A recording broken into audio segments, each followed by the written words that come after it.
अस्सलाम वालेकुम नाज़रीन, मैं हूं सोफिया सरदार। आप देख रहे हैं समाज टीवी। सबसे पहले शामिल करते हैं आज की अहम खबर शामिल करते हैं। गोजरा से रिपोर्ट कर रहे हैं अब्दुल रहमान जट। गोजरा मसल्ला मोटरसाइकिल सवार डाकुओं ने दौरान डकैती मज़ाहमत पर फायरिंग करके नौजवान को कत्ल कर दिया। मुल्ज़मान मौका से फरार हो गए। मालूम हुआ है कि चक नंबर 93 जीम बे का रिजवान उर्फ नक्कू मोटरसाइकिल पर सवार होकर गांव से अड्डा दवा खड़ी जा रहा था।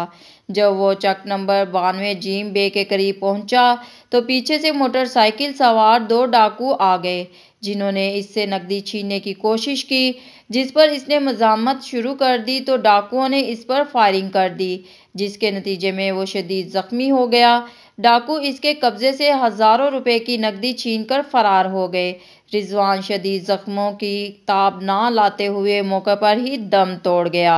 इत्तला मिलने पर सदर पुलिस गोजरा मौका पर पहुंच गई और लाश तहवील में लेकर तहसील हेडक्वार्टर अस्पताल मुंतकिल कर दी और पोस्टमार्टम करवाने के बाद वर्सा के हवाले कर दी और 2 नामालूम मुल्ज़मान के खिलाफ मुकदमा दर्ज करके इनकी तलाश शुरू कर दी।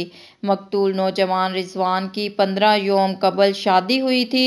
नौजवान की लाश घर पहुंचने पर कहराम मच गया, जिससे हर आंख आश्क बार हो गई। खबरों का सिलसिला जारी रहेगा। मिलते हैं एक छोटी सी ब्रेक के बाद।